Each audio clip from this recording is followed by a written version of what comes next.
We interrupt our program to bring you this important message from the COI.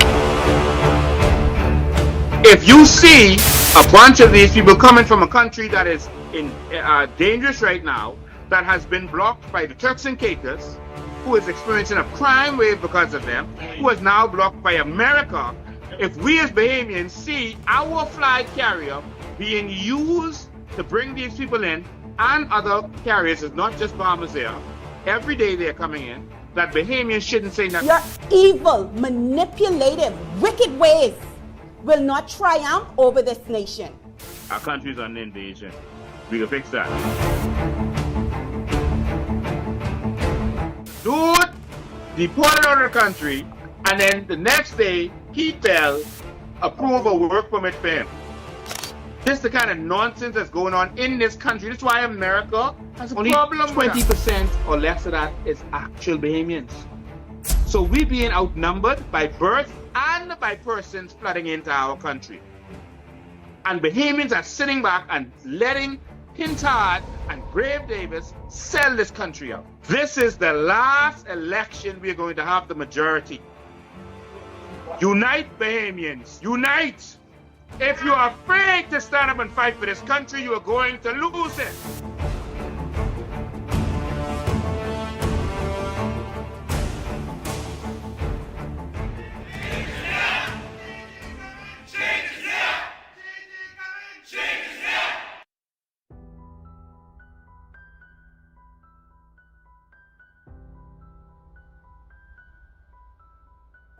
Definitely welcome every one of you to this great and auspicious occasion.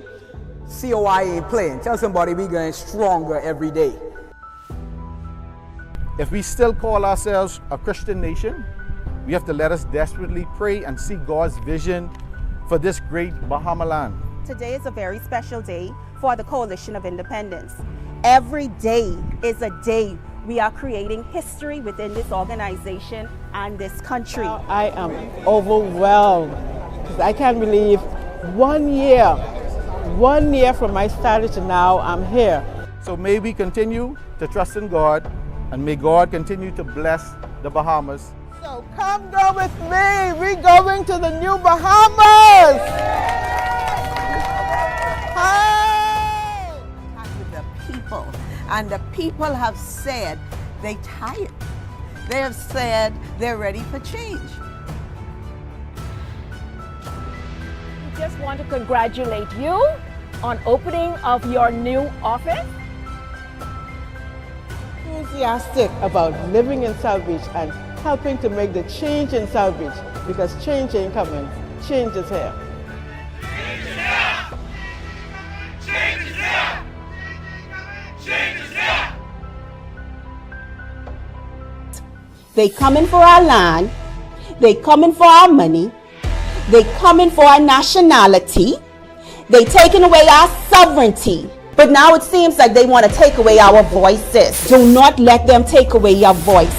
So Fred Mitchell can call us all the idiots he wants. We will push forward. See, the problem with you, Fred Mitchell, you ain't used to people standing up to you and putting you in your place.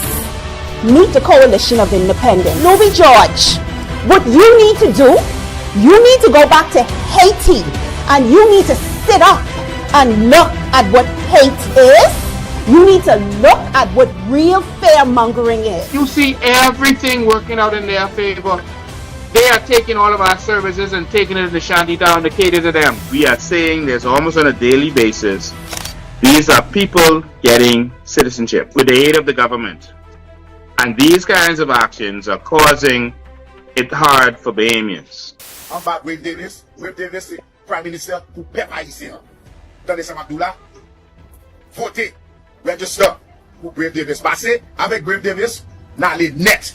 It's better under the PLP, and it's getting better. The Bahamas, you all know.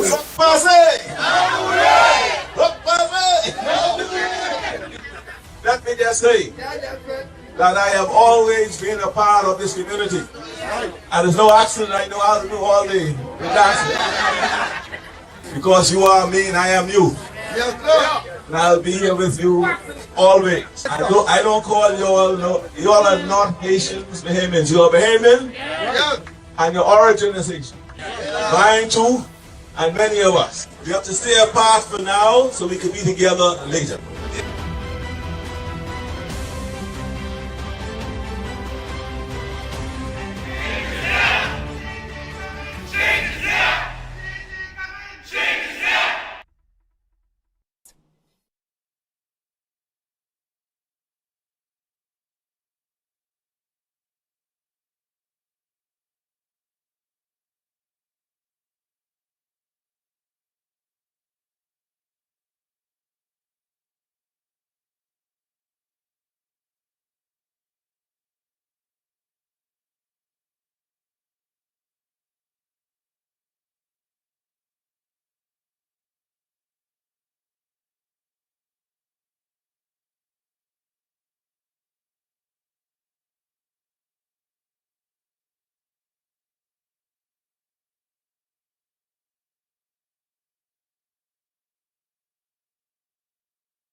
Good evening, everybody, and good evening, Bahamas. We are back at the Empowerment Center here in Nassau, Bahamas.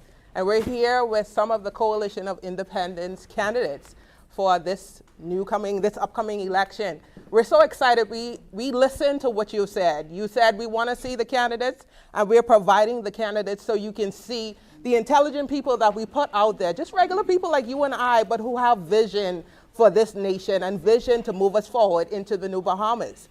And so we have a lot of segments coming up, a lot of exciting segments coming up. We have people who are going to be online. Some of the candidates are not in-house. We have a lot in-house, but some are going to be online, and you're going to hear from them and hear what's going on in the country. Now, today we are grading the PLP. We are grading the PLP on their performance for the last 4 years. We gave them 4 years, now we're going to grade them. I don't know if we're grading on a curve or we're going to just grade straight up, but we're going to do some grading today. It's very exciting, and before we start all of that wonderful stuff, I want to allow the candidates that are here with me to introduce themselves. Oh, before I go on, my name is Aisha Claire, and I am your host again for today. And before the candidates introduce themselves, I'm going to pass it to Mr. Bain, who's going to talk a little bit about what's going on, not just only in the Bahamas, but in the world. We had a lot of shaking up going on in the world, and he's going to speak on that for a minute. Mr. Bain? Thank you, Aisha, and it's always good to be here, and thank you for everyone who's in the live studio audience. Give yourself a round of applause. All right, we need energy today, so this the beaten meeting, this report card day. It's been 4 years since the Progressive Labour Party has been in office, officially 4 years. And so we're going to determine what those 4 years have been like. We are going to let them know what this 4 years have been like. All right? And so our candidates are going to do that. But of course, at the end of this, you're also going to be able to give your input. All right? So just stay with us because it's been a long 4 years. So this could be a long one today because we got to talk about some things. Because some people forget some things. But we got to remind them about some things today. All right? And at the end of all of this, of grading them on each of these ministries, we are going to go over the top 100 scandals of the Davis administration. Wow. And we had to cut it down to 100 so that it could fit in one show. But this has turned out to be the most scandalous administration in the history of the Bahamas. Even more scandalous than the first PLP had lost their way with Joe Leader and the Medellin cartel. More scandalous than any other administration. And we are going to take you on a ride through time from 2021 to 2025. The top 100 scandals of this PLP government.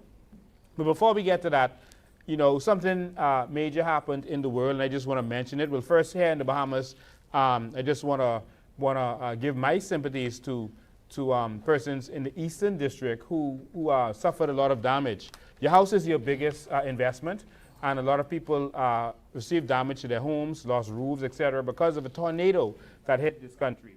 A major tornado hit this country, and we're taking that lightly. I think one of the things we need to realize is that, you know, in the police force, they always had this saying, ain't nothing happen until something happens. It's like you're never prepared, and you ain't worried about nothing until something happens. And so we need to be more proactive. We should have a warning system. I'm sure that the meteorology department saw the storm, or they saw the conditions that would lead to a storm. And I've been in other countries, in the US and in England and Canada, other places. If they see certain conditions, they're going to send out a warning. Yeah. And so people should have been warned so that they could have protected themselves. You know, one woman said she was in a trailer and the storm just came out of nowhere. She didn't know what to do. She should have had some warning so she knows to get out of that trailer and get to safety. These are the kinds of things that we want to do. And this is why we're grading them today. And of course, we're going to give you suggestions too as we're grading them. But we need a proper warning system. Every phone company has a warning system, an emergency alert system. Every phone company, and that's what they're using for the Marco Archer alerts. They could have done the same thing to warn you that if you're in the Eastern District, and it has what they call geofencing, so that warning can only go out to people in the Eastern District who it doesn't annoy everyone. It could have only go out to them. But it should go to the whole country so that you would know that if you have an elderly person or a family member or whoever in that district, that you will know to look out for them or check for them. All right? So these are things that can be done in the 21st century Bahamas. If you have a government that is thinking about the issues of this country and not just thinking about how they could make money and tax you for it. All right? And so I just wanted to say that. I also wanted to mention something that's happening on the world scale right now, and that is there was a political assassination of a young man called Charlie Kirk. He was a very intelligent young man who reminds me of myself when I was his age. Very intelligent. He can talk to you on any manner of subjects, but he loves God. If you're talking about him, you end up talking about God at some point in that conversation. He reminds me a lot of myself, and he wasn't ashamed. And he grew up in an era where it's a shame to talk about God in America, in schools, etc. They put all that stuff to the side, but he stood up and he became more and more popular by dealing with these issues. Now, there are some people who don't agree with a lot of what he has to say, but that's not the issue here. The issue here is he started something that no one else has ever done. He started going to college campuses and having conversations with young people to get them more involved in their country and politics, etc., and what they believe in, to have the discussions. And so even if you disagree with him, he would have dialogue. And this is what we should have in the world. We should have dialogue with each other. You should be able to state your piece and I state my piece. And that is what he did. That's what he encouraged. And so even though I didn't agree with 100% of the things that he said, I agreed with a lot of the things he said, what he did was different. Normally when people have a stance, they don't want to hear your stance. And they'll never give you a platform for your stance. In fact, you've seen for the first several years of this administration, I was banned from all radio stations. All right? And they pretended we don't exist. They were afraid to even call our names. And that's how despotic people think. That's how evil people think, because they just want you to hear their opinion. But what Charlie Kirk did, and what he will be remembered for, is he would his thing was called Prove Me Wrong. Yeah. All right? I want to hear from you. And when you come to his sessions, the people who support him start cutting him off. He say, no, be respectful, don't cut them off. And he would let them talk, even if he didn't agree with them. And that's what it was about. And so he had issues like abortion. He didn't agree with abortion. All right? He didn't even agree with Trump on abortion, because Trump said, listen, let the state decide. He just don't agree with abortion. But he would let you state your piece. State why you agree with it, and I'll state why I don't agree with it, and then that's it. All right? No one wins, no one loses, but let's have the discussion so we have an intellectual discussion about it. Let's think about it. Let's not just say this is my stance and I'm not hearing from anybody else. That's what it really should be. I too don't believe in abortion. My mother told me she tried to abort me. She tried everything and it didn't work. For some reason, she wasn't able to abort me. I don't agree with abortion. And there are many people whose lives I think I've been able to impact, that their lives would not have been impacted by me had I been aborted. And that's my personal stance. All right? Some people believe in it, that's on them. You know? My grandmother was by my grandfather when she was 16 years old. And she could have aborted the baby, which would have been my mother. But in the end, she didn't. And she turned the baby over to her sister. And her sister raised my mother. That was a rape situation. She always had turmoil with my mother because she would always remember the circumstance. But I'm glad she didn't abort my mother. Aren't you glad? Yes. And so, I don't drink alcohol, but if I'm with people and they drink alcohol, that ain't my business. You're a man, you love yourself. I can love me some vitamins, ice cream.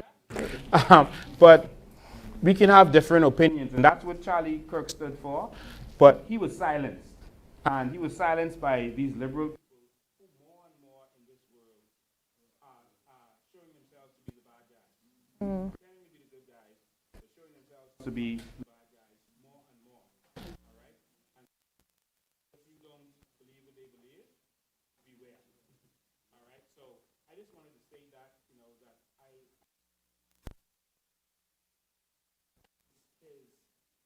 his wanting there to be more dialogue by encouraging more and more young people to start being interested in this stuff. We wish we had that in our country, and maybe that's something that we should focus on. But he spurred them to believe in that. And he was not ashamed of the gospel of Jesus Christ. Like I am not ashamed of the gospel of Jesus Christ. In fact, our government just voted against Israel again, publicly. But that's on them. But our government just voted on Israel. Voted against Israel. That's the administration. All right, so that's on you. All right, so we'll see where that goes. But I think they are mature enough to understand what's happening in this world. All right, but I'll leave my global opinions there. But I just wanted to say, I want to continue with that tradition of giving people a voice. The same way I did on my talk shows, I would let people come on who differed from me and let them speak. All right? I still do it. I encourage people to come and talk every Sunday. If you differ from me, come and bring your piece. We're not ashamed. We're not hiding. We want to have this dialogue, and that's why we're here. So I just wanted to put that piece in there before we get started. The fact that the political assassinations are happening, I pray that it doesn't come to this country, and I hope there's no retribution. But that's where the world is going, and we gotta stay prayed up. All right. So thank you. Thank you, Mr. Bain, for that, and thank you again, studio audience, for being here. We're excited to see your beautiful faces, and I'm sure you're excited to see the beautiful candidates. What we're gonna do now, we have several different categories that these candidates are gonna talk about. They're gonna share in their expertise. We're just going to have conversation. So it's going to be exciting. It's going to be provocative. It's going to be a lot of things, okay? So you just sit back, get your water, get whatever you're drinking, and join us. Thank you for allowing us into your home. Thank you, thank you, thank you. What we're going to do now is turn it to the candidates. We're going to ask that you introduce yourself, tell us what area you are running in, and a little bit about who you are. Well, good evening, everyone. Good evening, audience. Good evening, the wider audience. My name is Donna Dorset Major. I'm sure a lot of you know me from around the course, or know of me or heard of me. And I am the candidate for the great constituency of Elizabeth. Woo. Now, I would like to say to my constituents that I share your pain.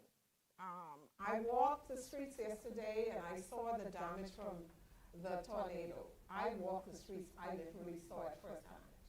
And I share your pain. However, I'm proposing to each of you who don't have house insurance to please call me at 801-0655. And I will personally be making an application to social services to have your home fixed. Because if they could give the Haitians $1,500 housing allowance, they can give Bahamians assistance with fixing their homes, okay? Furthermore, I would like for someone in the government to tell me how much money we have in the disaster relief fund, okay? Because that should be a provision for catastrophes such as this one. Yes. Okay? Yes. The Bahamian people in my constituency should not have to be putting just tar paper or patching up their roofs or suffering, putting buckets on the ground like I went in and saw. Okay? If we're assisting the Haitians with $1,500 a month rental income, I would personally go to social services with people from my constituency for twice as much. Wow. Yeah. Yes. You got my vote. Well, I just have a quick question. Yeah. Yes. I just have a quick question. Was social services out there? No, they were not. They were not. I didn't see them. So they wasn't out there like how they was in the Shantytown? Oh, no. Wow. No. Not Wow. at all. So maybe if that had gone through the Shantytown, social services yes. would have been there. Oh, yes. Oh, yes. They would have been there in full Oh, force. yes. Oh, yes. Wow. Okay. Well, I don't want people to think that we don't know what it was. They said it was a microbust. It's a difference between a tornado and a microbust. You can check it on Google. So a lot of people like to grade us when we say things. So I want you to know that be aware that it was a microbust and that happened in the Eastern District. Okay, you sir, could you introduce yourself? Tell us a little bit. It's already starting hot, okay? Get your papers out. It's already hot because I'm hot. Let's go, sir. Good evening, everybody. Good evening, and especially to my constituents in Southern Shores. My name is Kirk Farrington, and I am a former police officer and as well as a pastor, apostle of a congregation. We have a congregation, Philadelphia Seventh-day Apostolic Ministries. But I want to say that I'm one that was not interested in politics and had not voted for the past 8 elections. Wow. And I find that to be something, I mean, it's kind of strange how that I got into it now.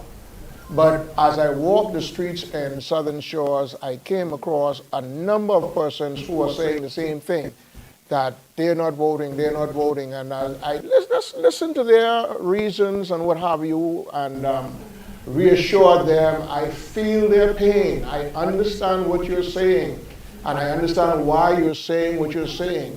But I want you to understand that I'm speaking from experience because I've been there. I've been there for 40 years on the sideline, and just coming forth. Why? Because I was sent to do it. And I'm here not just to be or to raise a campaign or run a campaign, but I'm here to run a movement that is rooted in righteousness, truth, and justice.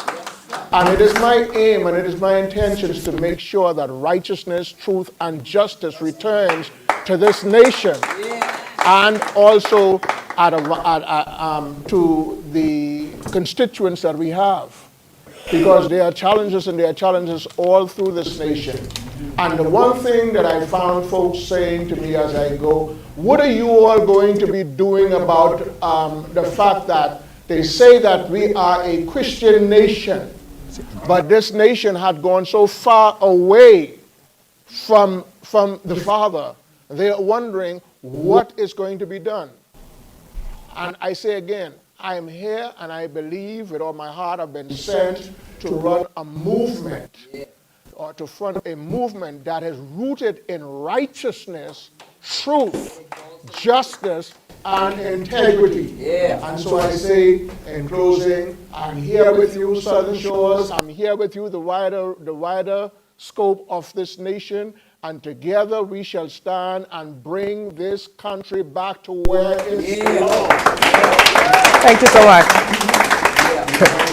As you can see, I think we're going to need part 2 of this because these people are excited. They are just running with this, okay? So the first thing we're going to grade is the Attorney General and Legal Affairs. Attorney General and Legal Affairs. That's the first thing we're going to grade today. No, you can. Who's going to go first? Okay, I'll go first since they want me to go first. You know, first of all, I think that the person that they chose for Attorney General was probably the least impressive person that you could have chosen. I don't think I know of him having any court experience or any real legal experience. I think that Donna could run circles around him.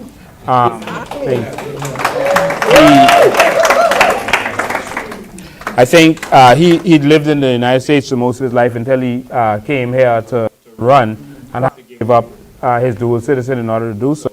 But I don't think that we've had any real reforms in this country. I don't think that we've had swift justice, and I think that the courts are in a disarray. And I know that the Chief Justice and other persons have some responsibility there too. But I don't see where the Attorney General's office is doing what they are supposed to do and bringing leadership to this country and legal affairs. There's a lot of things that we're going to offer, changes we're going to offer the people to change it. But so far I can say from the office of the Attorney General and legal affairs in this country, our court system is in shambles. All right? It is in shambles. People feel like they aren't getting justice. There's a lot of scandals as it relates to certain things, and people generally don't trust our court system. So in terms of any reforms to reforms our court system, I would definitely give them a fail. And for me, that's an F. It's an F. It's an F.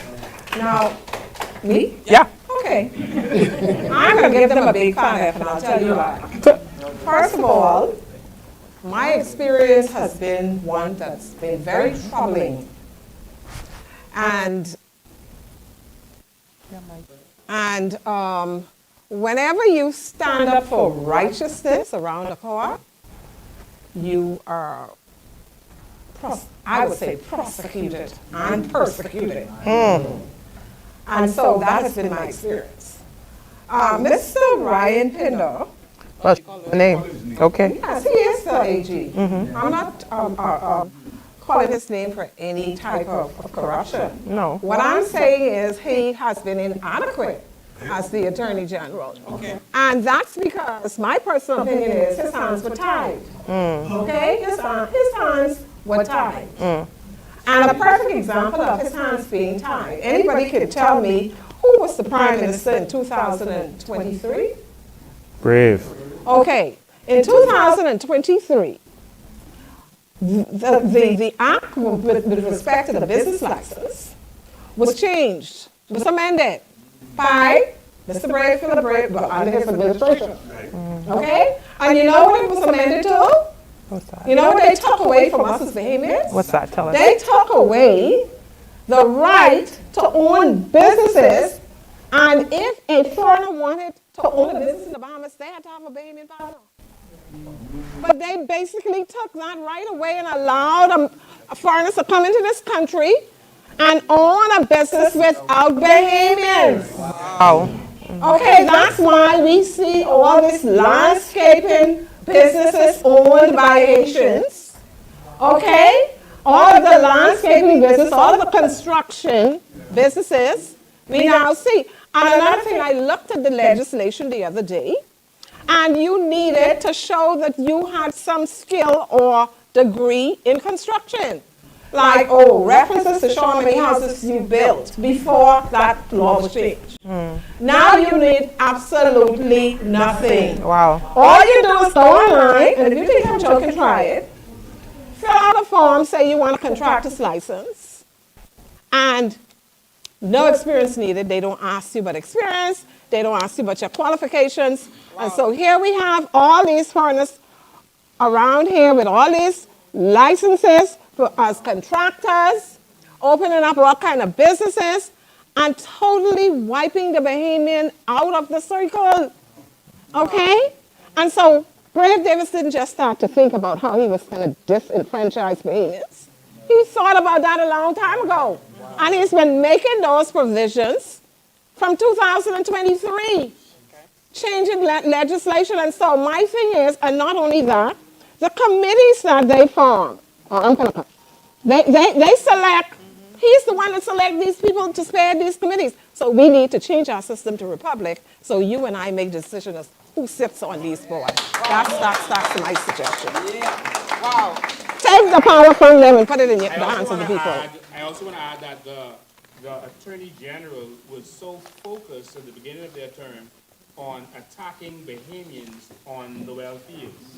They were spreading lies and deception about the situation down there, outright lies. They were threatening and saying you have 15 days and all this kind of stuff. They did all of that, and we told them, come on down. You know, we'll be waiting. And of course, they had to backtrack because they know that what they were saying and pushing was lies. The minister backed off, and so the Attorney General stepped up and they were using him to say what they wanted to say and try to intimidate the public.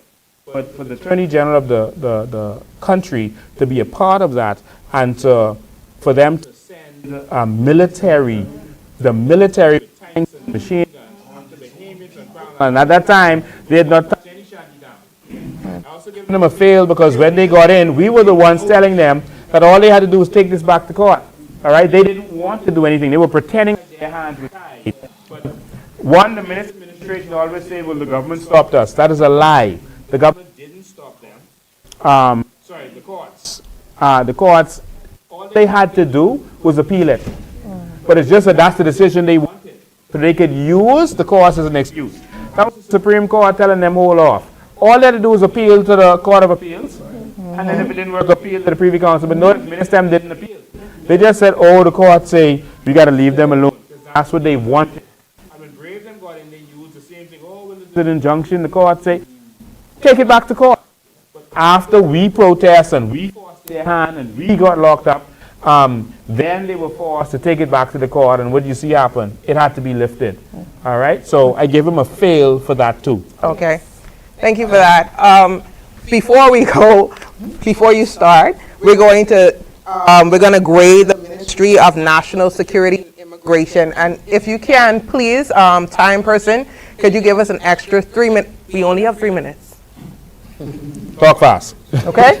We only have 3 minutes. So we're going to talk now about the Ministry of National Security and Immigration, and I'm going to allow you to speak now. Pastor, Apostle. Thank you. As far as the Ministry of National Security is concerned, I think the most important thing is the protection of our borders. And that, I think that there's a failure in that area. We sat and listened to we had a town hall meeting on no, not the parliamentary registrar, the one we had at the school, about that where they opened up the country, the borders of the country, and they're saying that anyone can come into the country and you can't touch them, okay? And if you were to arrest any of them or hold any of them, all you have to do is say asylum. Oh, really? And let them go. Wow. Okay? And that I find to be a problem. I mean, when you can open up the borders of the country and allow anyone to come in, even if that person is a criminal, allow them to come in and without any problems, that is a problem, because it weakens our line of security. It weakens our abilities to even defend ourselves, because giving anyone access into the country is a serious problem, you know. And if I were to grade the national security, I would fail them for that. If only for that reason, I would fail them. Okay. Wow. So that's an F as well. That's an F plus F. Wow. Wow. Do anybody else F have plus means that's better than an F. Plus F. So that's better than an F. Letter F minus F. We're having a time on this set today, and I'm going to allow you to say something as we wrap this part up. Okay, I'm going to be quick. Yeah. Okay, I give them an F also. The Minister of National Security needs to step up to the plate. When we look at the crime rate in our country, it's at an all-time high, and we need to protect our sovereignty. We need to protect what we have, the relationship we have with the United States. And if we keep it like this, the United States is going to soon ban us. Okay? And put restrictions on our visas. Because we're allowing these people to come into our country, carry our names by default, and commit all kinds of serious crimes. And we're not increasing the penalties. That's all I have to say. She said a lot. Okay? I want to agree with you, Donna, on that. And I think this is very important for Bahamians to realize that because we are allowing these people to come in and allowing this scandalous stuff to happen with our papers, it's going to hurt Bahamians. I want you all to wake up. We used to get indefinite visas. Yeah. We used to get indefinite visas. I had one, all right, when I was young. And it was taken away from us after we started letting all these other people from these other countries come. Letting the Haitians come in, all right, to be frank, all right?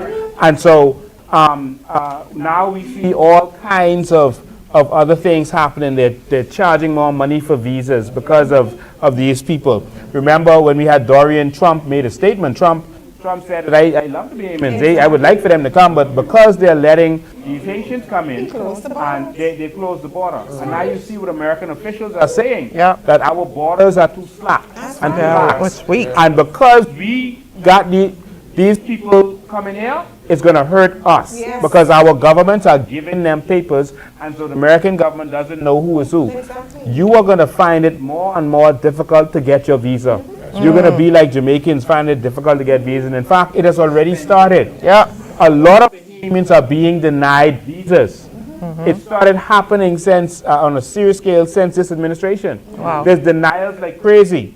It doesn't make the news, but a lot of people are being denied visas. Y'all hearing about that? Yes. That is because y'all are letting these people come in and get papers and mix and do all this kind of stuff. Bahamians, you have to protect your sovereignty and protect your nation. Yeah, we love everybody else. But listen, if you keep hanging around bad company and people start to tell you can't come in here or you can't come in there, that's because of the company you keep. All right? Yes, there are good people from there. There are good people from China. There are good people from everywhere. Yeah. But we're not responsible for the bad ones or the good ones. We are responsible for our good and bad. That's our people. If our people bad, that's our bad people. We got to deal with them. I don't have to deal with your rude children. Right. I got to deal with mine. Right. All right? And so this mixing up is a problem.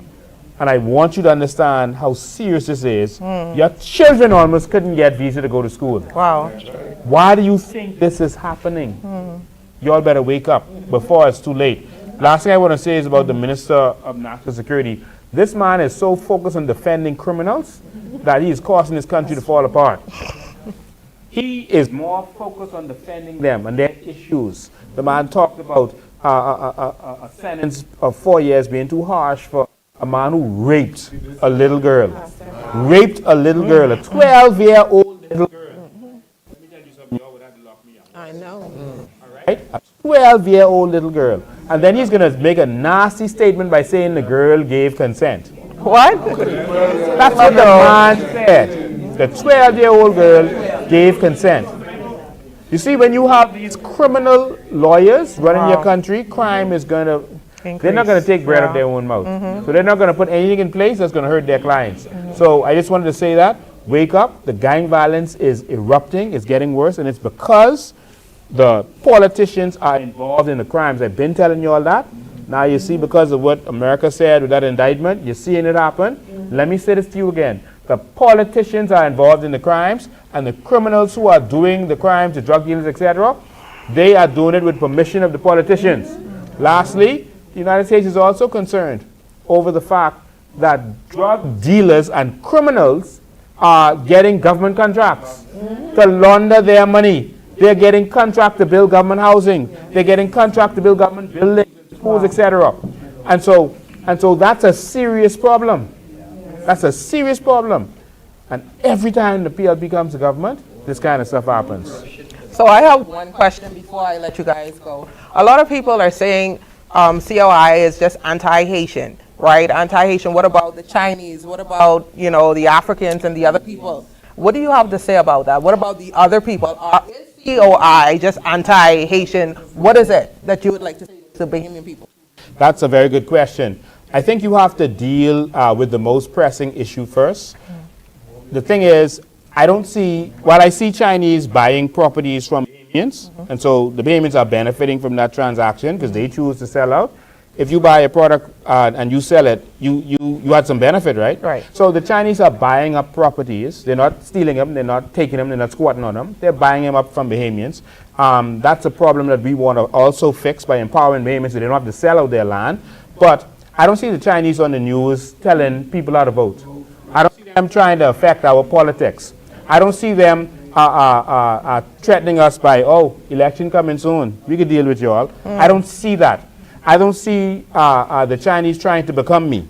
I don't see them trying to take my names and trying to replace us. All right? That is a threat, but it's not as urgent a threat as this country being flooded by people who outnumber us and are trying to become us. They're becoming bold and they are making statements. See, I got passport, I voted. They're showing you the voter's card. They are becoming bold and they're becoming out there. And so we have to remember what's going to happen. Look at what happened where they're from, and that is a picture of what's going to happen here if we let them take over. Right. Now, do we hate Haitians, etc.? No, we don't. We don't have a problem with any race, man. We don't want to close the borders to everyone. We want you to come here, but come here the right way. That is it. Just come here the right way, and we have no problems. Come here to the front door. I don't think any Haitian would want to wake up in the middle of the night and meet someone, come to the back door in their daughter room. Come knock on the door and ask permission to come inside. And you can come inside. We can say, we can hang out, we can do whatever. But don't come in my house through the back door, go in my fridge, you think you're entitled to use my bathroom and do everything in my house. All right? Then I'm a problem, I'm xenophobic if I tell you, how you get in my house? How you get here? You have a house. You ruin your house. You dirty up your house. But now you won't come to mine? Because your house too dirty? You go clean up your house. But all we want is for them to come here the right way. We have no problem with that. And we don't want to end up working for them. Wow. And we have a right to be put first in our country. But what is starting to happen is they're getting all the contracts, they're getting all the connections. Their politicians are in power. What's his name? Michael Pintard is still not showing me his birth certificate. I need to see his birth certificate. But I need to know because I checked the history of the name Pintard, and that name is square from Haiti. All right, the black Pintards is square from Haiti, so I need to see his birth certificate. We were told that the person he says is his mother, Miss Benson. is not his biological mother. And so we need him to show not just his birth certificate, but also his papers to show he was born in BMH. Because he was adopted by Miss Benson, all right? And we need to know, all right? I don't know why that needs to be a secret or why that's a problem for us to ask that. You want to lead the country, we need to know, all right? So Pintard needs to tell us who he is. Brave Davis has already said who he is, and so we don't have an issue there. We know that he says he is one of them. So that's not up for debate. So we don't have to say that that his birth mother also died when he was young, and his birth mother was Haitian, etc. So we don't have to go there because he didn't tell us that. Yes. All right? But Pintard is trying to hide from it. But we need to know who is who and what is what.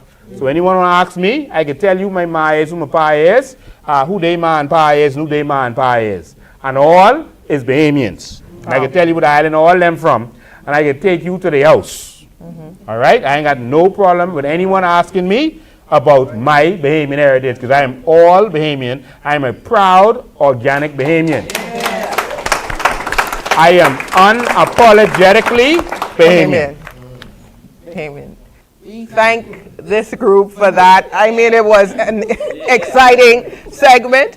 We're going to take a little break as the other group gets mic'd up, but we want you to stay with us. Stay with us. We have a lot more grading to go on. Stay with us. We thank you for being with us, and let's continue.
They coming for our land.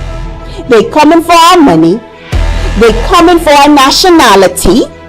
They taking away our sovereignty. But now it seems like they want to take away our voices. Do not let them take away your voice. So Fred Mitchell can call us all the idiots he wants. We will push forward. See, the problem with you, Fred Mitchell, you're used to people standing up to you and putting you in your place.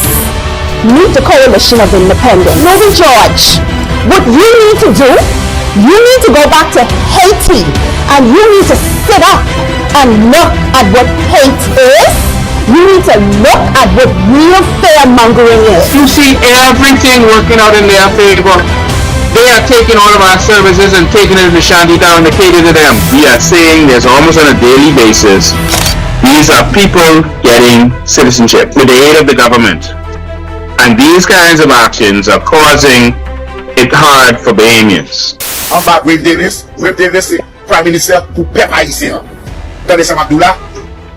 Votez, register pour Wave Davis. Passez avec Wave Davis, now les net. It's better under the BLP, and it's getting better. The Bahamas are the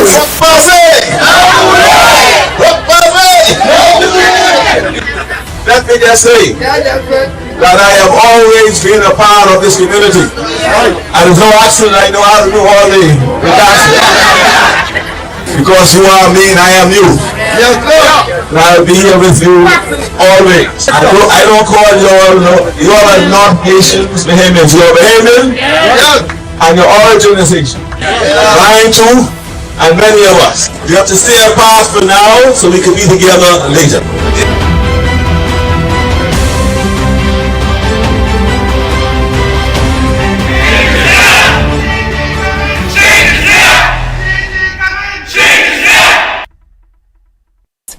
They coming for our land.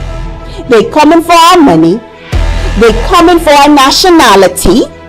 They taking away our sovereignty. But now it seems like they want to take away our voices. Do not let them take away your voice. So Fred Mitchell can call us all the idiots he wants. We will push forward. See, the problem with you, Fred Mitchell, you're used to people standing up to you and putting you in your place. Meet the Coalition of Independence. Louis George, what you need to do, you need to go back to Haiti and you need to sit up and look at what hate is. You need to look at what real fear-mongering is. You see everything working out in their favor. They are taking all of our services and taking it to Shantytown to cater to them. We are saying this almost on a daily basis. These are people getting citizenship with the aid of the government. And these kinds of actions are causing it hard for Bahamians.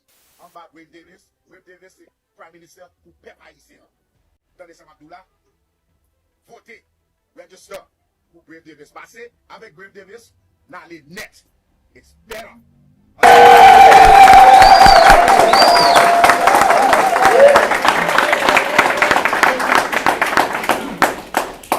Good afternoon again, everyone. Thank you again for having us in your home. This is part two, and we're talking to two amazing people here. And what I'm going to do is allow them to introduce themselves and tell us a little bit about yourself. Don't jump into, all that other stuff. Tell me something about you. I'm going to start with you. Okay. The beautiful. Can I say the beautiful? Okay, go ahead. I'm Dr. McIver. I'm a retired dentist by profession. And I have a very large family. Most people know a lot of my sisters. I wouldn't get into it tonight, but I am having my story come out very shortly in spurts, so people get to know who I am. Yes. My family's from Ackland, and so you'll get to know all of that. I have 3 lovely grandchildren. And and I never thought I would get involved in politics, but I could tell you, I realized that our country was going in the wrong direction. And I said, Ronnie, you've got to do something. And I believe part of it is also a God pull. Because there were times when I tried to run away. Yeah. And I felt like God was saying, where are you going? I need you. Come back over here. Yes. Yes. And so here I am. I'm offering myself to the Bahamian people. Being in politics, as you know, is not an easy road, but because you become servants to the people, you have to listen to them. They are employing you. Too many times we have governments who go in, who actually satisfy themselves. They're not even listening to the people. And they go in for self-satisfaction. No. When you go in, this is a sacrifice. And so for me, I have to pray about it as well. God have to strengthen me because I see the fight ahead, but I can tell the Bahamian people, Veronica McIver is prepared for the fight. Yes. I love that. You can really hear the passion and you can hear the heart for Bahamian people. One question, Dr. McIver. What constituency are you in? Oh, I'm in the great constituency of Killarney. Yes. And so, Killarney in the house. Yes. Yes. I hear all the fight about who running, who ain't supposed to be running, who's going to pull out. And I said, 3 candidates, 4 candidates. But I just want to let everybody know this candidate is going to win Killarney. Yes. Yes. Yes, it's beautiful. And on the left of me is this handsome gentleman, and he's going to tell me and tell you his name and a little bit about himself and, you know, the constituency that he is running in. Yes. My name is Christian Hasty. I am running in the amazing constituency of Central and South Luther. You finally have a choice. Yeah. You understand that they finally have a choice. Wow. Because I think they deserve a good quality candidate. Right. So it's really only one choice if you ask me. Now, as far as my story goes, I'm a young Bahamian. I spent a lot of time abroad. A lot of young Bahamians, you would see that they go abroad, you want to come back home. I've been having those conversations, but you can't come back home. Right. So the conversation always is, I say, hey, but look at the state of our country. And they say, well, that's why I can't go. You want me to go back to the Bahamas, where I can make crumbs? Wow. That's what you want me to go back to, bro? You know what I mean? I'm saying bro right now because that's what the conversation Yeah, we just have it, yeah. Right? You say, yeah, he ain't good. My job don't even exist soon. But if my job do exist, let's say I give you a number. I make it $75,000 annually. When you come to the Bahamas, for the first thing I'll offer you and say, well, I tell you, I give you 28. How about that? Wow. So, logically speaking, are you going to tell your loved one to take that deal? That's a no deal. No. Right? So I go back where I was. And then when they come on the mic and say, boy, these young Bahamians are lazy, eh? Well, is it that we really lazy? No. So, exactly. So, I said I had a lot of critiques what's wrong with our country, especially in regards to young Bahamians and we want to return. So I said, well, listen, I had to put my money where my mouth is. And I had to step up. Wow. Politics. So, excellent. I never grew up with, I want to be a politician, I want to be a politician. It's just that I had a heart for Bahamians and I have a heart for the country. And I know that we could do so much better. Right. I think it's a hurting feeling. No, I want to say this. I think it's a hurting feeling, right? As a parent, let me talk to the parents for a second. Go right ahead. You want to make a sacrifice. You have to think to yourself, gosh, how do I put food on the table? Wow. How do I pay these bills? Okay, what if you have medications? Okay? These hard decisions, and they go in there, they line in their pockets. That's a hurting feeling. Yeah. You know, I fighting back the tears right now. Wow. Okay, I go back for a moment. I cry about it later, but I think it's just nasty to see. So I just don't like the way that our BNP was being treated, and I wanted to speak on that. Okay. I'm sorry, I ran a little bit. That's fine. But we get to our topic. Yeah.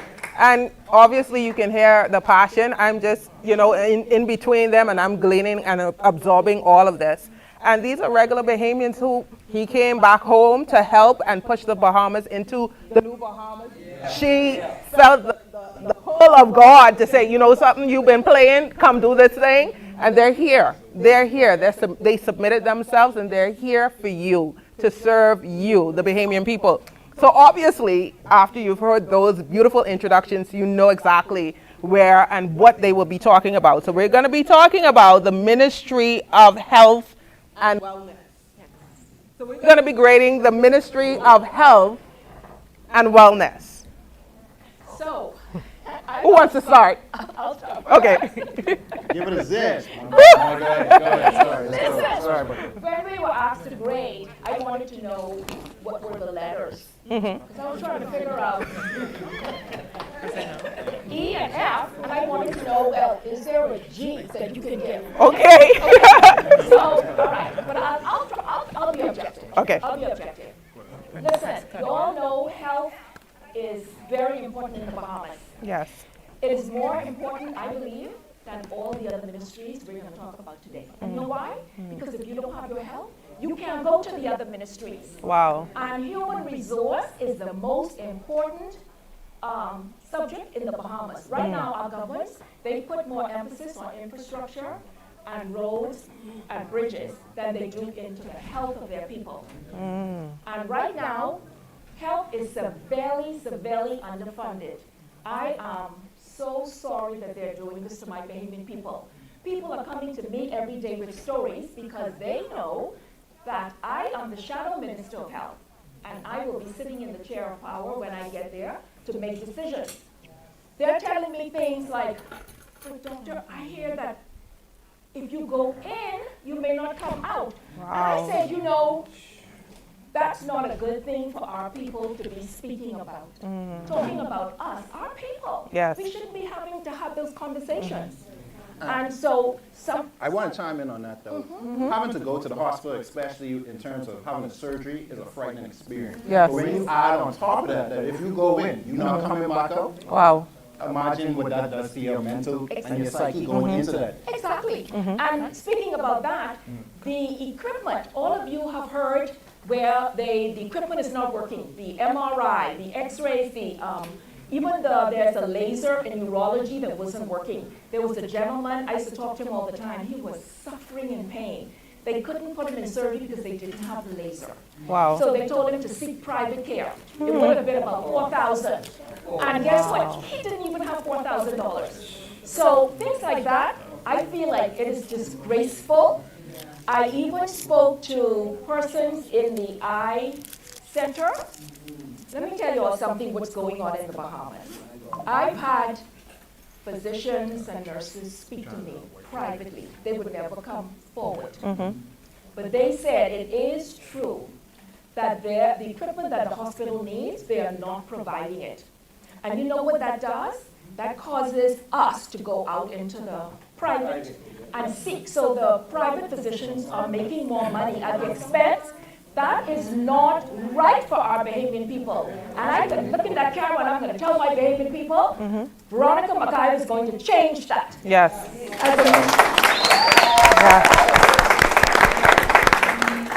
As a matter of fact, for the last 2 years, I've been fighting along with a whistleblower in the dialysis unit. Wow.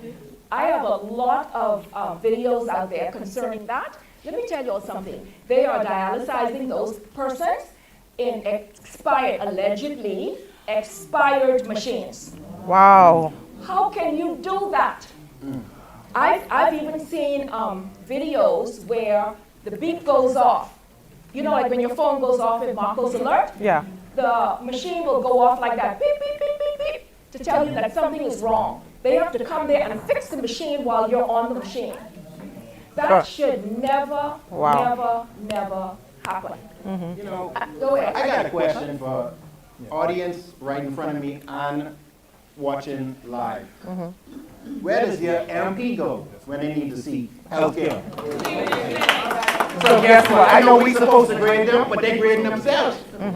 Why don't you go where you run it? Central Salud, where does he go when he needs to seek healthcare? Wow. Tell me where in that area does he go? Right, because when our Prime Minister got ill with COVID, you notice he went away. Yeah. He didn't even stay in Nassau. Yeah.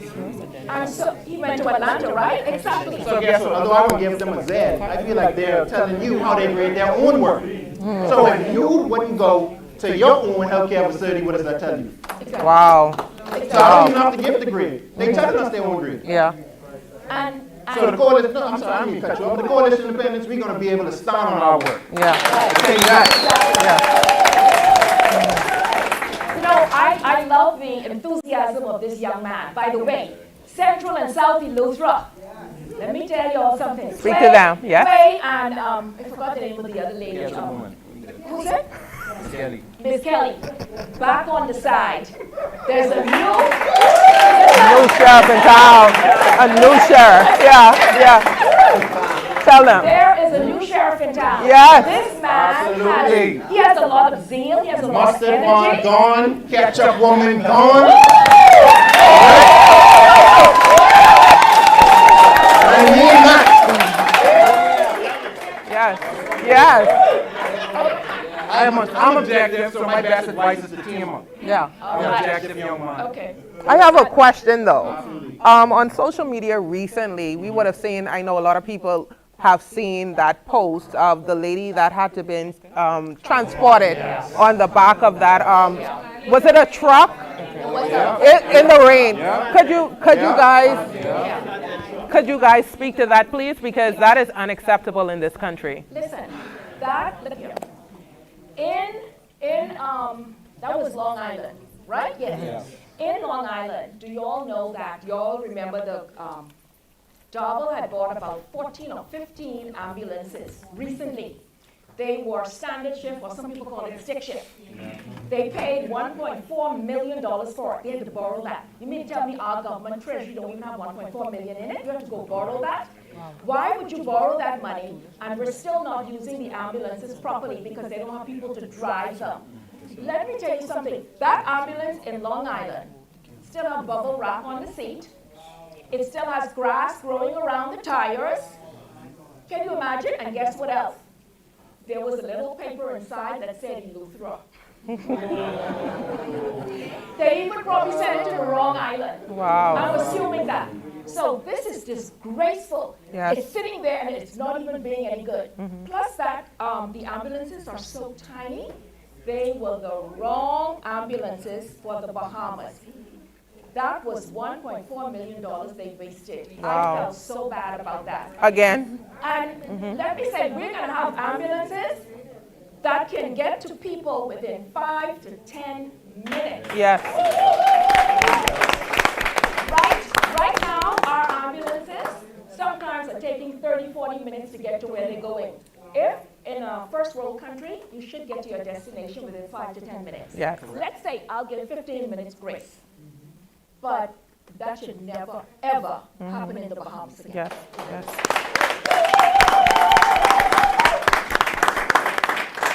And we're not just talking about the problems, we have solutions.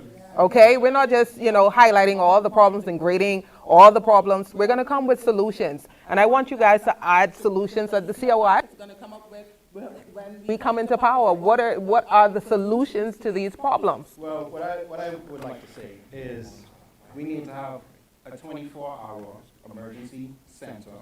I'm talking surgery center and a major hospital, right? Because the way I see it right now, something better happen to you within time. Because if it's overnight, something like that, that's it for you. And I think that's so sad. Because how could you disregard human life that way? Is that what they really think about? Wow. So my relatives, anybody, something simple. People lose their lives because they couldn't get blood in time. Wow. That's unheard of in the U.S. That's a lawsuit waiting to happen. Or they jump all over that. That's easy money. So the Coalition of Independence, we're working on processes, like I said. We're going to get adequate ambulances. They're going to be standard. Yeah. We're going to have traffic staff trained on those things.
at the hospital. Okay, I don't know, we had a little audio technical difficulty just now, but let me just recap quickly because I know time is running out on our session. But I just want to let the Bahamian people know that, to me, the PLP is deceiving the Bahamian people by saying that they're building this new hospital, a specialty hospital, which is for pregnancy and child health. And they may put the blood bank or morgue in there and maybe some diagnostics. It is not a general hospital. The Bahamas need a general hospital where you're going to treat cancer, orthopedic surgery, where you're going to take care of people with heart attacks. If you go into surgery, just general surgery for a male or a female, all of that needs to be done in a general hospital. None of that will be done at this specialty hospital. The only thing they're going to be doing at this specialty hospital is delivering babies, and you know who have the most babies here. I'm not going to be prejudiced. And child health, they would have a diagnostic center where you can take some x-rays, but don't let them fool you. They are deceiving the Bahamian people. We need a general hospital. I'm going to say one more thing. Consultants came down from Texas, told the PLP and the FNM, the Princess Margaret Hospital needs to be destroyed and dismantled. They did not listen to the consultants from Texas. They are still going to be patching up the Princess Margaret Hospital. Right now, sewer water sometimes come down on the dialysis unit. Oh my goodness. It is not right what is happening at our facility. And listen here, one of the things that I'm going to do is work with our human resource. Our nurses are leaving us. We have to bring them back. All of the physicians who are head of departments in hospitals abroad, they're going to have the first chance to come back to help me build a new hospital.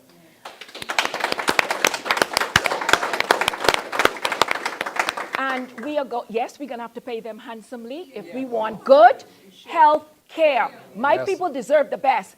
And God knows that we are going to find the revenue to build that hospital. Even if I got to lay the first brick myself, I'm going to be right there with that mortar and that brick. I'm going to do that myself. But this has to be done. My people deserve better. And I would like to add, this is a basic need. We need this. Why is being treated like a luxury? Exactly. All these things that we need being treated like luxuries. And if you were serious about building a general hospital, that should take about 2.5 years, maybe 4. You probably push to 5 if you were serious about it. The question needs to be, why would you wait towards the end of your term? That seems like you're not serious about your job. Yes. It seems like you're not serious about the Bahamian people.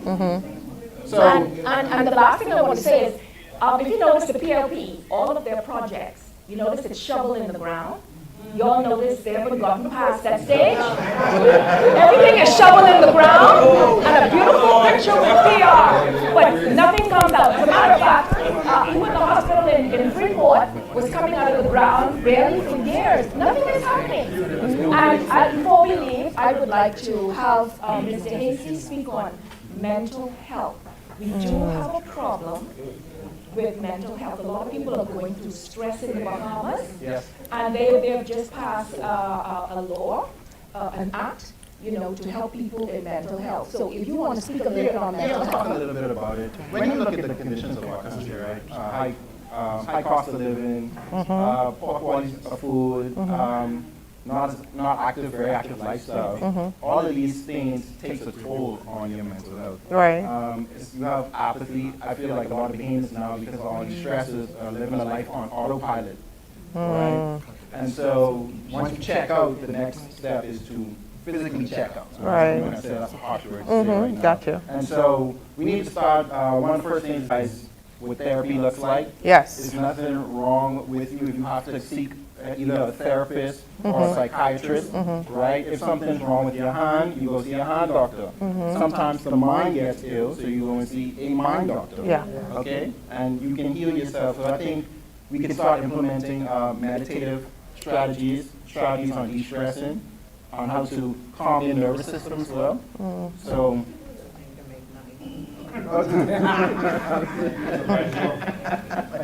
But I think also the taboo of mental health in the country, we really need education on that.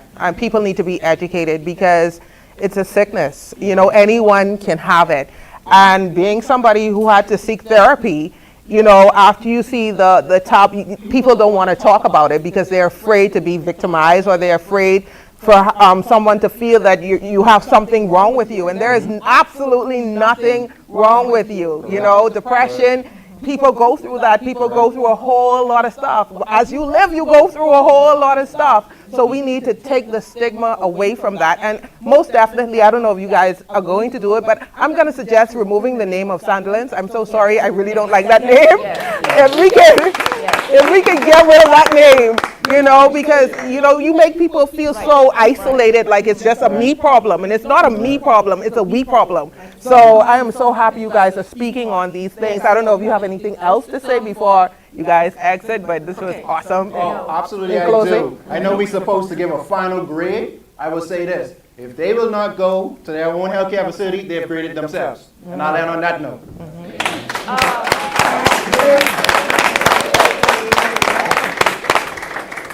I was looking for a letter.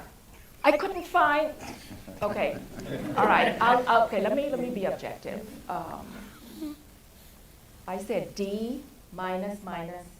Is that 3? Can you do D minus minus minus? And I'll tell you why I said D minus minus instead of F. I could tell you one thing. Dr. Darville did start an initiative for wellness. I am objective. Wellness is something that's very important for us, for the Bahamian people.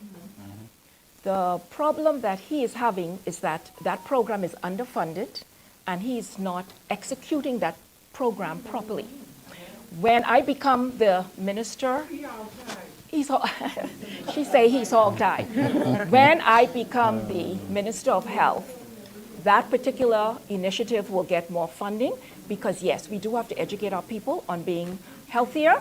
Our single mothers who have children, I'm going to make provisions for them to be able to exercise. If not on the parks, I'll find a way because they need somewhere for their children to go. And I will, single mothers, well, all mothers, but mostly the single mothers who have a lot of work to do. They have children when they come home, they have to prepare food. I'm going to make special provisions for you so that you can either walk, go to the gym or something. Trust me on that. Okay. Listen, I wish you can see the Bahamian flags flying in the audience right now, but we are excited people. We are very excited about what's upcoming in our country. We know the new Bahamas is just on the horizon. We see it, we smell it, we believe it, and we thank you guys for putting yourself forward. We thank you, we thank you. Give them another round of applause. So we're going to take a quick break. It's going to be a quick break, and we're going to have another exciting bunch come and join me. Thank you so much.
We interrupt our program to bring you this important message from the COI. If you see a bunch of these people coming from a country that is dangerous right now, that has been blocked by the Turks and Caicos, who is experiencing a crime wave because of them, who is now blocked by America, if we as Bahamians see our flag carrier being used to bring these people in, and other carriers, it's not just Bahamas Air, every day they're coming in, that Bahamians shouldn't say nothing. Your evil, manipulative, wicked ways will not triumph over this nation. Our country's under invasion. We can fix that. Dude deported out of the country, and then the next day, he fell, approve a work permit for him. This is the kind of nonsense that's going on in this country. That's why America has a problem. 20% or less of that is actual Bahamians. So we're being outnumbered by birth and by persons flooding into our country. And Bahamians are sitting.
Thank you for sticking with us. Yeah. We're back. We're back. And we have another vibrant team, and we have some with us right behind us. I'm sure you're going to see it on your screen, and we're excited about this. I'm going to ask you to introduce yourself to the Bahamian people, and then shortly after, you. Yes. Well, my name is Graham Weatherford, and I'm from 3 islands, Grand Bahama, Abaco, and Eleuthera. And I feel like actually 8th generation. And I kind of feel like Jonah because I never really wanted to be seriously into politics. In 2012, I ran independent in Montague. And I'm quite sure that I'm part of the team that removed the incumbent. Because in 2007, I voted for a woman, a PLP granddaughter, in a red shirt, Kong Salad. But by 2012, I realized that wasn't going to work. So I had to run independent because I didn't like either side. Because either side makes me choose to oppress and fight the other side. So which side do you want me to choose? So I'm right here in the middle with the COI, which is Coalition of Independents. I've actually done a lot of the things that I speak about. When I talk about energy security, and we will, we talk about affordability, transport, reliability, and sustainability. We don't have any of that. And without energy security, without health, you can't even have energy. But without energy, you can't have health. So the number one thing I feel in the country is you have to get the cost of energy down, brings down the whole cost of living and everything and misery. So that's a little bit about who I am. I'm a businessman in the Bahamas. And, if we don't fix it, if we don't, I've had COI's changes here. I've been saying, let's fix the Bahamas. So it's the same thinking. Yeah. And if we don't do it, someone's going to fix it for them. Because if you don't fight for the country, you don't deserve it. But that could be said to us, or it could be said to foreigners. Because it appears other people are fighting for our country. So, And so which area are you in? well, I'm running for St. Anne's, Montague, whatever they want to cut it up, chop it up, and call it. That's where I was born, that's where I live, and that's where I have a business, and I'm not leaving. I've noticed a lot of politicians, as soon as they get in, they move from wherever to on top of the hill, out west. Now, how you know about the water out, the light out, and everything else in an area, and you don't live there? You should be forced to live where you're running for as long as you're running there. Now, after you leave, you could go where you want. But don't talk about you representing Long Island and you living up in Freeport, or it just doesn't make sense. Right. Like me, I know the light was out for 16 hours in Montague over the last 2 days, but that was a storm. But how could that be possible when my brother lives in Toronto and he'd been there 40 years and only ever had 5 minutes of the power being out? And they have ice storms that freeze up the wires. Yeah. So what are we doing wrong? Yeah. So I'm going to turn it to you, Guy. Yes. My name is Brian Roll. I am the candidate for Golden Isles with this great party, the Coalition of Independence. Yes. I'm a family man. I am a person, free thinker. Yes, I speak my mind. I'm fearless. I'm a godly man. And I just believe in doing what's right. And again, the country that we live in, this country is so rich, and this country has a lot of potential, but poor leadership right now is what have us stagnant, and a lot of times, we think about that young president of Burkina Faso, that man, he is amazing. The whole world right now are just amazed of what this young man is doing. He brought Burkina Faso, he took them out of debt. And, and he's just a person who is so interested in his people and his country. Wow. And that is all you need. All you need is the right leadership to care about the people. And we could progress. Yeah. We have everything. These islands are so, God blessed us. He have us strategically placed where we are. Our channels, ships have to pass our waters and airspace. God, like I said, God has placed us strategically in a position where everyone here, we are wealthy. But again, it falls on leadership. And for what we've been getting for over 50 years, it's not working. Like Graham always say, let's fix the Bahamas. Let's fix it. Yes. I'm in the technical field for about 36 years. Wow. As you can see, another passionate bunch. I don't know if, producer, do we have someone else online that needs to speak or no? No?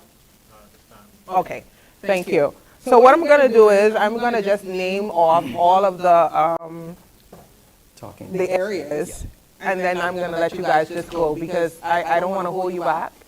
But we might have to stick a pin in some things. Yeah. But we're going to just let you go. We do the speed round. Yeah. Okay. So what these two are covering are the Ministry of Works and Family Island Affairs, Ministry of Energy and Transport, Ministry of Housing and Urban Renewal, and the Ministry of Disaster Risk Management. I think I would like to start with that one in lieu of what happened just over the weekend. If you don't mind, No, we don't mind. we can talk about that real. Who's going to go first? Want me to go? Okay. Okay. So disaster recovery. Well, I thought we were doing some grading, but let's save Yes, it. we're grading. You want to save it to the end? We're still grading, and we have educators. I want you to know that we do have educators actually grading this. I don't know if we're grading on the curve, are we? Or we just, no, we're not. Okay, so I was trying to help, so we're not doing that. Okay, let's go. Okay. So disaster recovery, right? In my opinion, I've watched the last truly 30 years, and I don't see a serious vision for it. Let me give you one example. When we had Hurricane Joaquin or Jocelyn, depending on how you want to say it, that was an embarrassment itself for Long Island. What happens right after a hurricane? If a hurricane were to hit Long Island, come up to Exuma, hit the capital, and go over to Florida, who's coming to help us right away? We need to have things in place to help us as soon as the wind dies down. So in Long Island, you have hills. Why didn't we dig into the hill and create a small bunker to put essentials, canned tuna? It'll keep me alive. It's protein, right? You can't put things that will spoil. Tuna lasts, what, 6 months? Very bad. 6 months to a year, right? Tuna. Peanut butter. I can eat peanut butter. It's protein. Put essentials, water, and have a section of that hill that's cooled 24/7 with insulin. Because you have diabetics in Long Island who couldn't get assistance. And what if the wind's still blowing too hard to even get a plane down there or a helicopter? So we have to look at the whole medical facility set up in the islands, and that's a whole nother story we just heard. But we have to look at the disaster recovery. You know, in Abaco, why did we not accept help, right, from the world after Dorian? It's not, we keep hearing from political parties this Dorian was the worst thing ever. Great, it could have been the best response ever. So what makes you a hero or a zero is how you responded. How did we respond? The people in Abaco know exactly how we responded, and a lot of them haven't spoken. And I'm talking to them tonight. You need to talk tonight about how your party, because it was your party, treated you right after the hurricane. And Grand Bahama knows as well. And I don't want to get into it because if you have family from either place, you know exactly what kind of disaster recovery we didn't have. But at least you could throw out water and essential things to people until you can get the wind to die down and get in there with the proper equipment. And you should have high ground to put all of the healthcare systems. I like that mobile, could be hospital almost in case it's real trauma. You have that on the island. You put it in a high ground. You build a concrete structure to house it in so it'll withstand a hurricane so it can be out there. And you put a tractor next to it to push the road clear so you can get that ambulance to the people that need it. That right there, we could talk for hours. And there's people smarter than me that should sit down in a think tank. We need a think tank for all of these different departments, right? Ministries, so we can come with the nation's best ideas. And it doesn't matter if it's yellow or red, right? No, it doesn't. We put, was it NEMA? We put NEMA in a building, a metal building where the roof could blow off. So you want to grade that? And water come in and wet up all the equipment? You want to talk about disaster preparedness? How many millions did we pay at the airport? I know the leader's really good at remembering figures. Was it 20 million, whatever, for Doppler radar? For high-tech systems that can show you micro bursts. And it's up and running right now. Nobody even knows the website to go to look at our live radar from our Doppler radar. Just type in Bahamas live radar, and you'll see the one from our airport. That would have shown you the microburst. Well, planes have to be notified when they're coming in. It color codes stuff. So green, yellow, orange, red. And if you see a little circle big as your fingernail in red by the airport runway, that plane's not going to land there because it can drop out of the sky in a microburst or be forced down. So I put it to you that I think we spend incredible money to be to American FAA standards, right, for planes. Why didn't we use that same system? Because that reaches for most of the Bahamas. Why wasn't that used? And I like what the leader said. You could send a text message on Marco's alert at 2 in the morning. You can't tell me my roof's going to blow off? So you're talking about, that's a Z, man. What's the next one?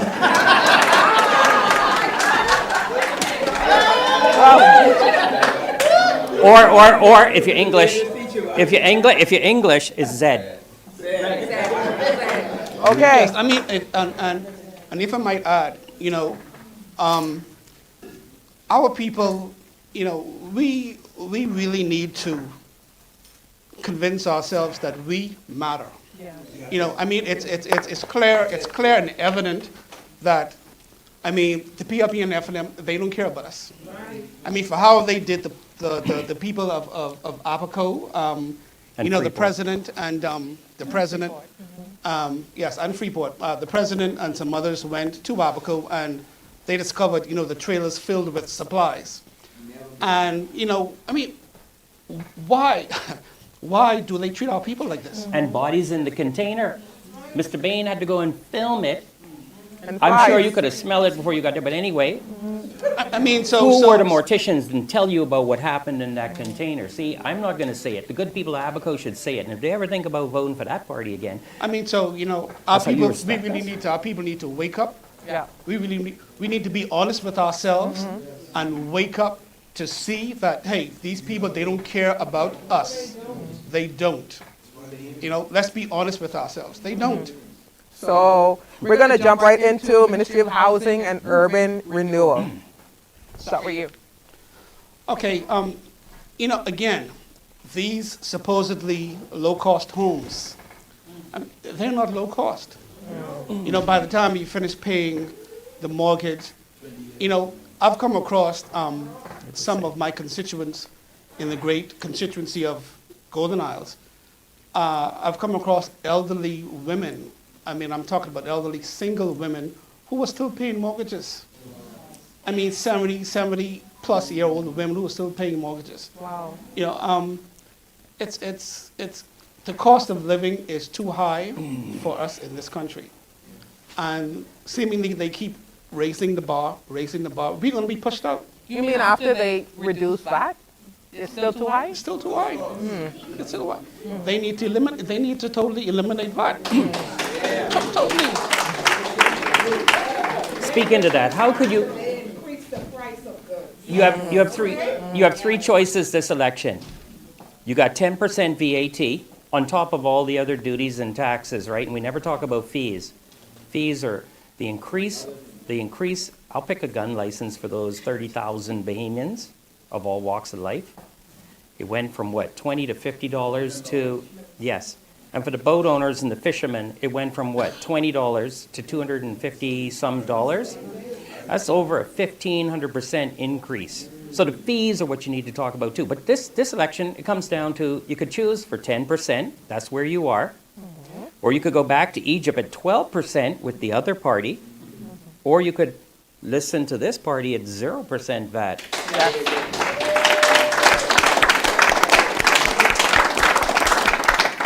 I think any right-thinking Bahamian would know exactly what they need to do. And if I might add, we have a lot of single women who really need help and who really needs a home. Parents. Single parents, Yeah. yes. Something needs to be done. They need to be helped. Yeah. That comes to housing, Yes. which is your next point. Yeah. And Dr. McGuire just spoke about the single parents. You know, we have a lot of single women, and you have some men out there who need help in this country, need relief in this country. People are on the beach, people are living with people, people are in cars, people need help. The burden is too heavy. But guess what? In the New Bahamas, we're not going to have this issue. Listen, you're going to go on the beach if you want to go on the beach. You're not going to have to be on the beach or live in your car. We're going to make drastic changes in this country that are necessary for our people to live above the places that we've been and we are, right? And so the next thing we're going to talk about is housing, real quick. Really super quick with housing, right? You're looking at a house being built, right? It's a concrete house, right? I just wanted to verify that before I speak to it. How much do you pay for a government house here? Anybody knows? $500,000 over 3 years. I can tell you the house. I can tell you the house is 30. Sorry, I could tell you the house is 100,000, but when I don't tell you about the interest and insurance and everything is included. We need concrete houses, right? Not wooden houses. Right. Solid concrete houses that aren't going to blow away. Built properly on higher ground, not in swamp. Please stop building houses in swamp. Number 2. I showed you the video. Yeah, you did. Right now, there are prefab homes in China. You saw that video. Concrete home, right? How much do you think the house costs? The house is $3,000 and it's built in 2 days. Wow. You all could ask the leader. I'm sure he's seen it. I could build you a concrete house for $3,000 in 2 days. How long would it take to pay back $3,000? Even with interest and everything else, it's $20,000 if you got to get a loan. Wow. Most people could sell a right-hand drive. Most people could sell the transit system that's world-class and overhead and electric, just like the monorail in Disney World in Miami. It's so simple. The change is, look, man, you put every Bahamian in a house for $3,000 and a bill in 2 days. Only question then is, you need an acre of land. So if you have the acre of land, you're not putting one house on an acre of land. And at $3,000, you build in two. And the second one is going to bring you $100 a night on Airbnb. Yeah. How much that is a week? $700 a week US dollars. Who making $700 a week in tourism today? The tip. You could decide to build another house for $3,000 and another one. You'd be making thousands of dollars a week. I believe our deputy knows about how hoteling, yes. So $3,000 for a house in 2 days is built.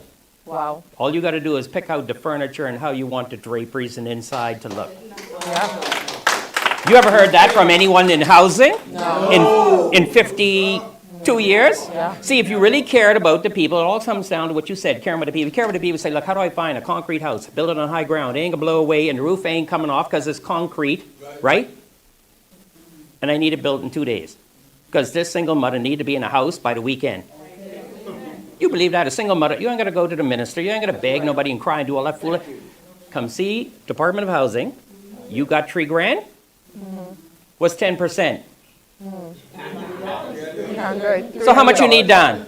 $300 down for your $3,000 house. It'll be on high ground in 2 days. You could move in next weekend.